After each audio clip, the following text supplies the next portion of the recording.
ایک نوجوان اپنے بوڑھے ماں باپ کے ساتھ کسی مہنگے ہوٹل میں کھانا کھانے گیا۔ ماں باپ تو نہیں چاہتے تھے، لیکن بیٹے کی خواہش تھی کہ وہ انہیں کسی مہنگے ہوٹل میں ضرور کھانا کھلائے گا۔ اسی لیے اس نے اپنی پہلی تنخواہ ملنے کی خوشی میں ماں باپ جیسی عظیم ہستیوں کے ساتھ شہر کے مہنگے ہوٹل میں لنچ کرنے کا پروگرام بنایا۔ باپ کو ریشے کی بیماری تھی، اس کا جسم ہر لمحہ کپکپاہٹ میں مبتلا رہتا تھا اور ضعیف ماں کو دونوں آنکھوں سے کم دکھائی دیتا تھا۔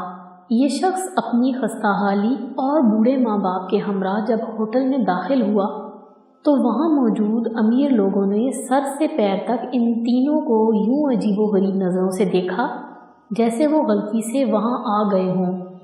کھانا کھانے کے لیے بیٹا اپنے دونوں ماں باپ کے درمیان بیٹھ گیا۔ وہ ایک نوالا اپنی ضعیف ماں کے منہ میں ڈالتا اور دوسرا نوالا بوڑھے باپ کے منہ میں۔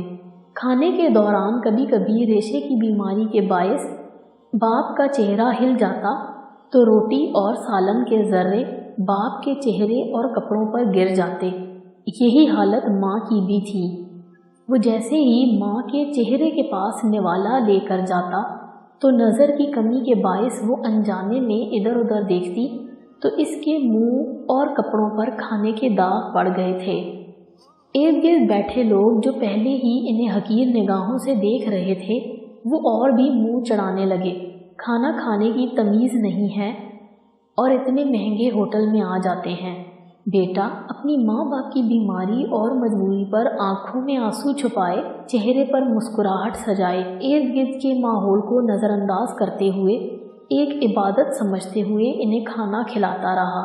کھانے کے بعد وہ ماں باپ کو بڑی عزت و احترام سے واش بیسن کے پاس لے گیا۔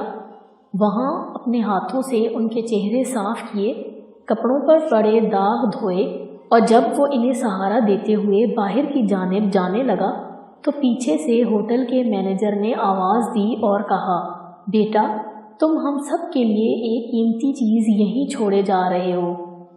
اس نوجوان نے حیرانگی سے پلٹ کر پوچھا، کیا چیز؟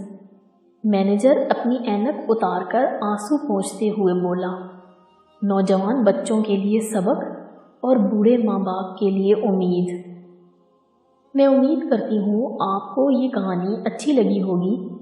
اگر آپ کو یہ کہانی پسند آئی ہے تو اس کو لائک کر دیں، شیئر کریں اور چینل کو سبسکرائب کر کے بیل آئیکن کو ضرور ہٹ کریں۔